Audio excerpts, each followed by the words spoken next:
to Spawn Point, the show for gamers by gamers. I'm Barjo. I'm Rad. I'm Goose. And I am Darren. Coming up on the show, we bounce a friendly fox through a platforming playground in Super Lucky's Tale.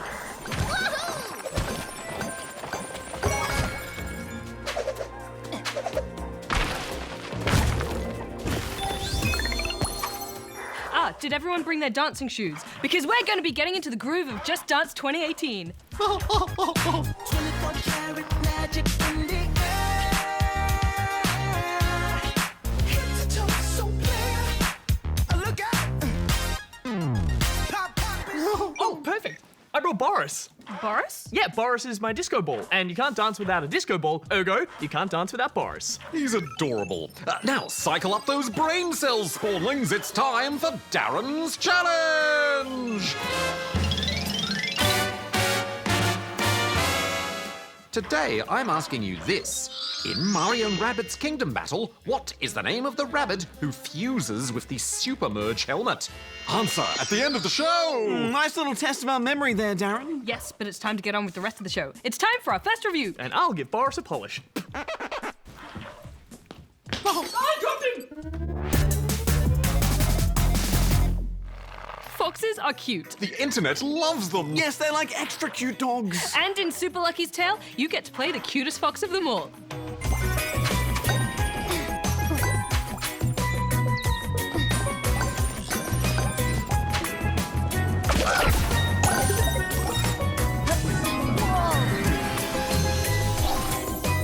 You play as Lucky, a bright-eyed and bushy-tailed little fox who never stops smiling. He wants to grow up to become a hero, just like his sister. Lyra! Lucky gets his chance to do just that when he's attacked by a group of undesirable cats known as the Kitty Litter Gang. They're after the Book of Ages, a magical book that can open new worlds and rewrite history. Undesirable cats. I never thought I would have seen the day. It's a catastrophe!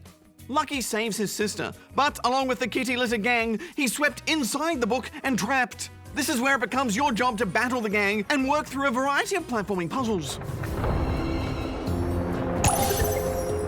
I must say, the look of this game really won me over. The animations of Lucky are adorable, and you instantly get a sense that he's a super fun fox to be around. I was just ready to bop enemies on the head, dig underground for hidden coins, and explore this bright, colourful world. Super Lucky's Tale, much like A Hat in Time, a game we reviewed very recently, is reminiscent of old-school 3D platformers. In fact, this game is a sequel to Lucky's Tale, a VR game. The world itself is broken up into various floating islands. Gameplay ranges from battling mischievous creatures, solving simple puzzles, and navigating some pretty tricky platforming. And there's a handful of 2D sections too, which were my favourite. But guys, I consider myself pretty good with platforming games. I'm good at jumping on things. However, I struggled in this. Some of the levels seemed unnecessarily tricky and I even rage quit a few times. Yeah, it does take a while to get used to the way that Lucky moves. He can do a double jump, for example, but the second jump isn't very high at all, which makes some exploring unnecessarily awkward. He also has a dash attack, which is essential in the more tricky levels, but it's not easy to master. After playing Super Mario Odyssey recently, which has had a lot of time to get its 3D platforming down to an art form, Super Lucky's Tale just felt kind of clumsy. Agreed, Rad. For example, you're unable to move the camera in full 360 degrees. This doesn't always pose a problem, but the way the levels are laid out can make it a bit confusing when you're trying to find those lucky clovers. Oh, Darren, I struggled with a lot of those clovers, and you need them to move to the next level. Some clovers can be won easily by beating a boss or making it through a level, but some will require some pretty tricky footwork, replaying of levels, and lots of exploring. Guys, I'm not ashamed to admit that this game beat me. I could not finish it, and you know what? I didn't really want to. Oh, it's such a shame, Barjo, especially because it's such a good-looking game. You know, early on I was getting reminded of Crash Bandicoot, which is a game I know you love. Oh, I was getting such Crash vibes. I think for me, the reason why I wasn't enjoying this is about flow. I couldn't get into a good rhythm with the platforming. Lucky would often land where I didn't want him to. And you don't have many lives, so falling off levels and having to restart felt really unfair. My main issue was how similar the gameplay felt over various levels. I loved the characters and the design of each zone, but what you actually do level to level doesn't change that much. Another problem is they don't explain very well why you're collecting coins or gems, but it's a huge part of the game. My main issue, if I may, is technical in nature. This game should run smooth and well on the Xbox One. However, the frame rate is a little sluggish. Not enough to bother the average human eye, but my optical sensors deem it to be unusually deficient. Darren, you know what? Maybe I've got robot eyes because I noticed this too, and it should be running good on this console. And I have heard it runs much better on the Xbox One X, which has me worried that we might already be seeing a console divide between new and old. Yeah, but even so, I think that frame rate won't really bother most people. You know, we expected better, but it is possible. That is true, and I think we have been pretty harsh on this game, but I think that's just because it feels like a real missed opportunity. Lucky is a great character, and the ideas are sound, but I found myself pushing through this game rather than actually wanting to go and play it, so I'm gonna give it 2 out of 5 rubber chickens. Yeah, that's fair, Barjo. I'm gonna give it an extra half point because I just loved the art style. It's a 2.5 out of 5 from me.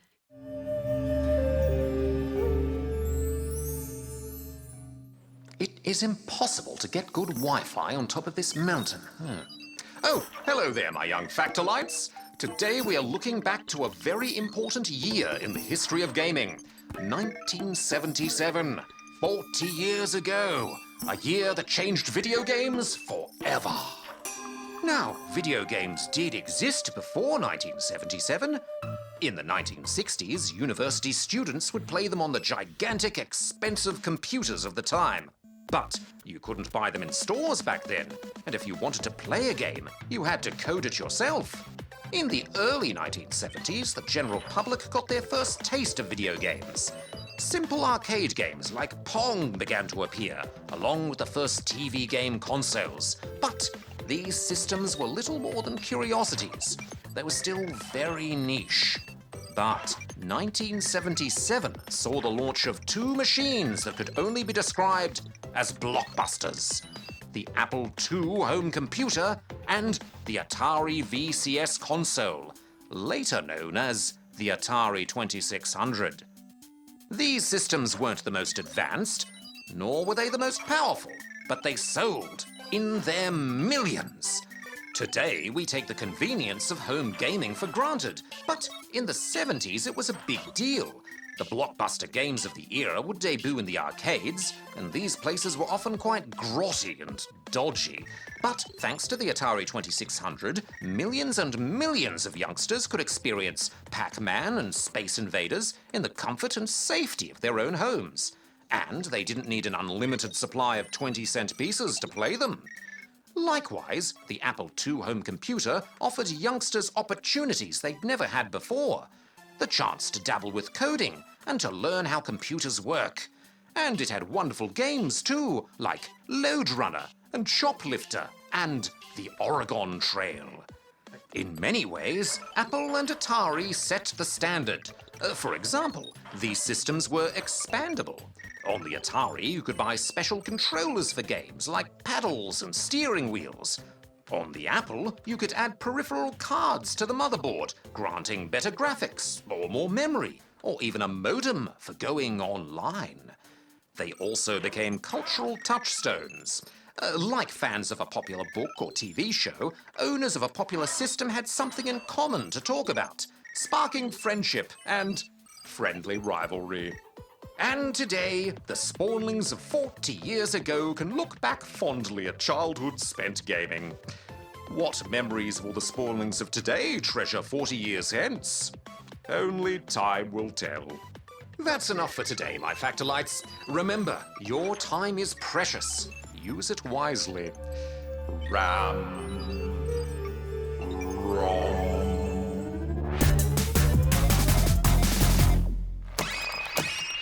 All right, Rand, let's get stuck into some of these questions and get them the answers that they deserve. Oh, that's the spirit, Barjo! And our first video today comes from Liam.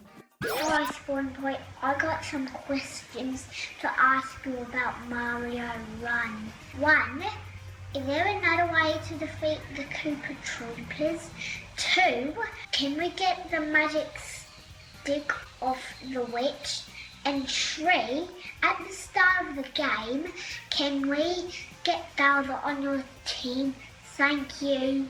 There, thanks for your questions, Liam. And firstly, there are a handful of ways to take care of Koopa Troopers in Mario Run. There's the classic Mario head stomp, so just jump and land on their heads. Bloop. Mario will also automatically leap over them, and if you press the jump button as he does, that will get them too.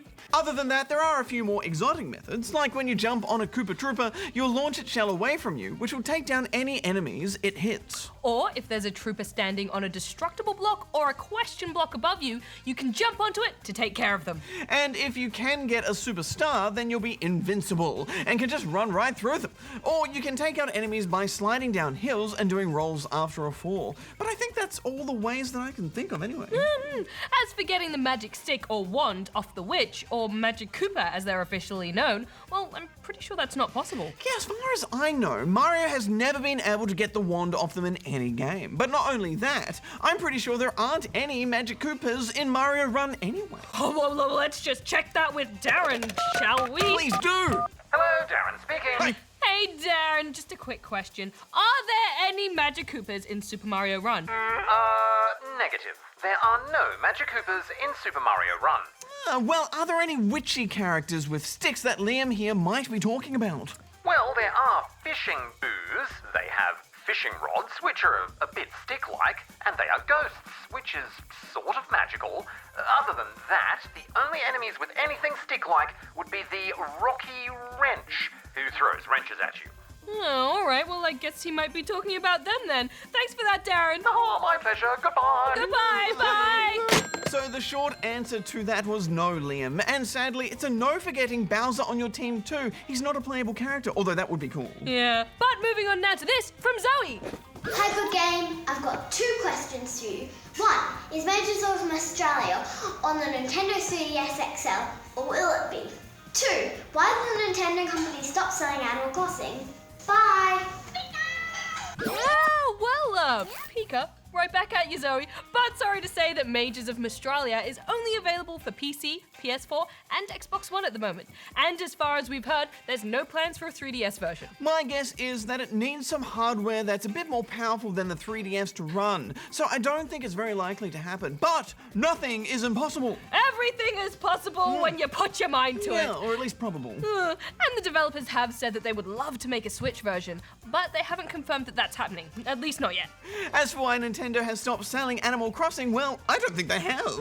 They even just released a new free-to-play Animal Crossing game for mobiles, and you can still buy games like Animal Crossing New Leaf for 3DS. I'd also say there's a very good chance that there's a brand new Animal Crossing game in the works for the Switch as we speak. I would almost go as far to say, as it's a sure thing. But let's move on now to these questions from Taylor. Hello GGSP, I've just got a couple of questions for you. 1, have you ever reviewed Clone Drone in the Danger Zone? 2, what is your favourite Undertale character? And 3, can you identify this console? Thanks.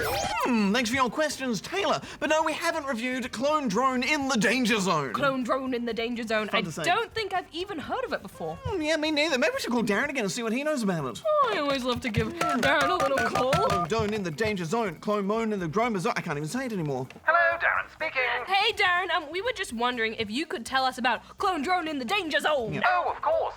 That is a robot sword combat game, currently available for PC in early access. Oh, sounds fun. Early access, though, so it's not finished yet?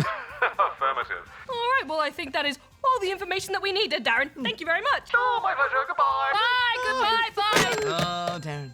Well, there you go, Taylor. Not only did we have no idea about it, but we also don't usually review games that are in early access. See, it's not very fair to review an unfinished game. Yeah, sometimes we do take an early look at them to see if we think they'll be interesting for you sportlings, like we do with Scrap Mechanic, for example. Sadly, though, we won't have time this year to take a look at it, but we'll keep an eye on it when it comes out of early access. As for our favourite Undertale characters, I'd say my favourite was Alpheus. I just thought she was a super intelligent and endearing lizard scientist, and I just love when people use their brains. Well, I liked Papyrus because he's fabulous. As for what console that is, well, I'm not sure. Right? You know what this calls for? A super scientific image enhancement mode! Absolutely, let's do it. Okay. Enhance. Rotate. Zoom. Tilt. Invert. Filter. Put my face on it. Put my dog on it. Put my face on Rad's dog on it. Undo that one. Well, Rad, I guess we'll never know the answer. Oh no, Badger, I'm pretty sure it was an original Xbox. Science couldn't figure it out. A mystery for the ages. Well, on that note, we're out of time for this week, but if you'd like to ask us a question, you can go here and send it in. Just one of those things, I guess, Rad. One of those Xbox things, because that's what it was. One of those magical mysteries.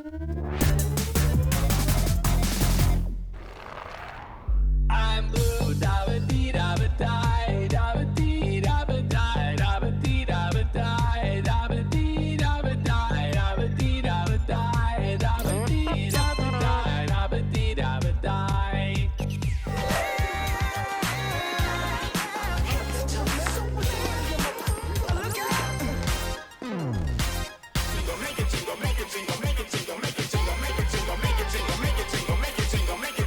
Come on, let's go. Lose your blues. Oh, big finish, big finish. Ooh. Just Dance has been the longest running dance game series to date, and it's back for another year of groovy moves with Just Dance 2018. If you've ever played a Just Dance game before, then you'll feel right at home. Colourful, wacky characters busting out their best routines.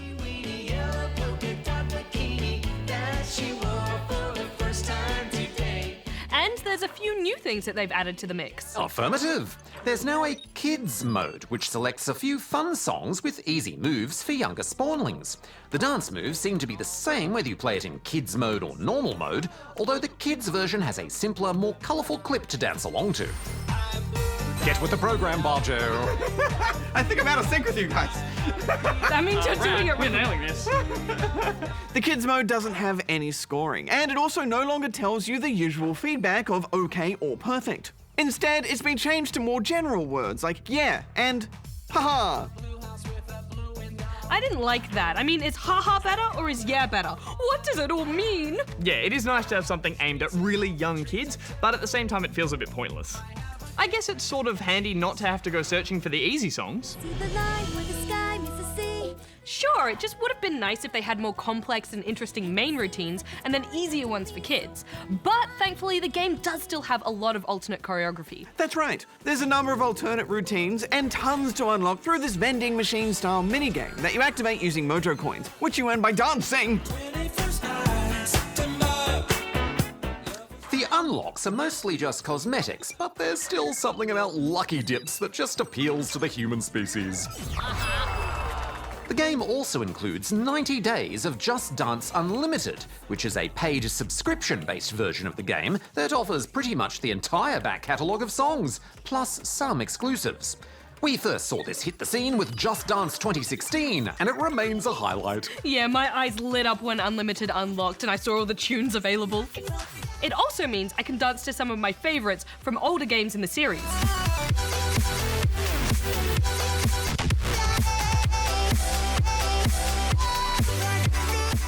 Unlimited streams the songs too, and it works relatively smoothly. I didn't notice any lag or many problems. That said, you will require an internet connection, so if yours isn't great or you have limited data, then maybe Unlimited isn't for you. Affirmative. It may be wise to check with your grown-ups before trying to stream songs through Unlimited. 2018's Dance Lab mode is very similar to last year's Just Dance Machine mode. Basically, you're given short snippets of different dance styles to groove to while you try and fill up a meter. It's definitely not my favourite way to play. I just want fun dances to songs I like. Yeah, and while Dance Lab and Unlimited are a great way to add longevity to the game, I can't say I was overly impressed with the selection of songs in the base game.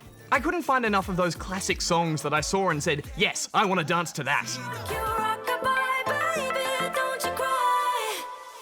Rock-a-bye. But when you do find the combination of perfect song with great dance moves, then it is time to cut loose.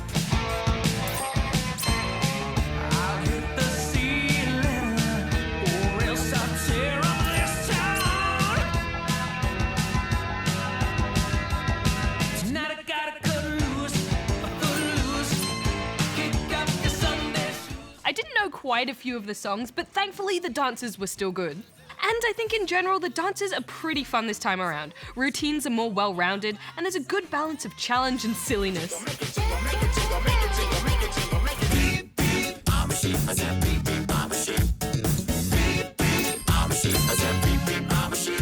Switch version introduces Double Rumble, which lets you play the game using a controller in each hand. They also give some vibration feedback, which are much more robot-friendly than the Kinect.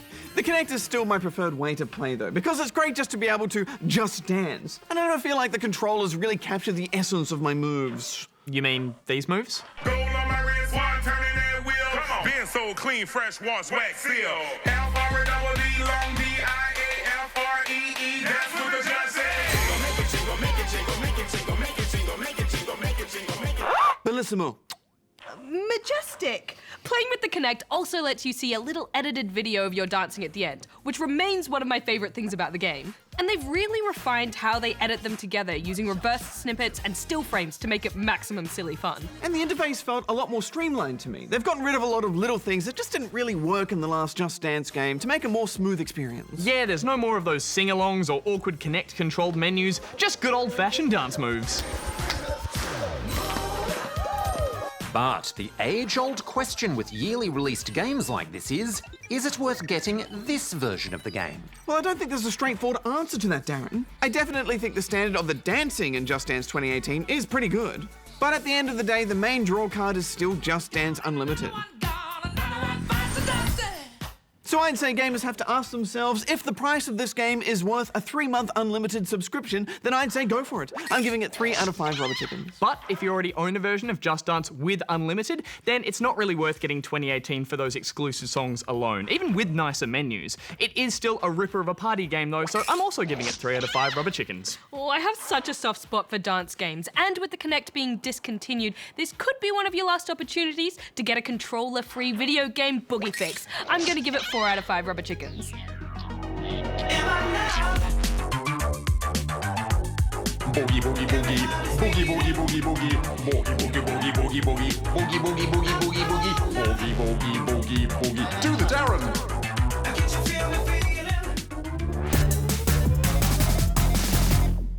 All right, Darren, we're in the end zone, so it's time for the answer to your challenge. Affirmative, Barjo. At the start of the show, I asked you this. In Mario and Rabbids Kingdom Battle, what is the name of the rabbit who fuses with the Super Merge helmet?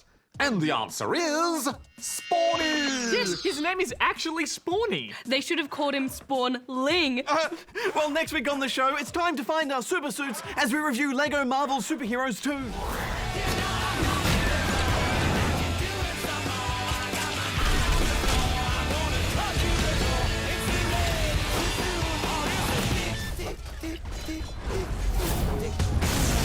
Plus, another new Sonic game, Sonic Forces.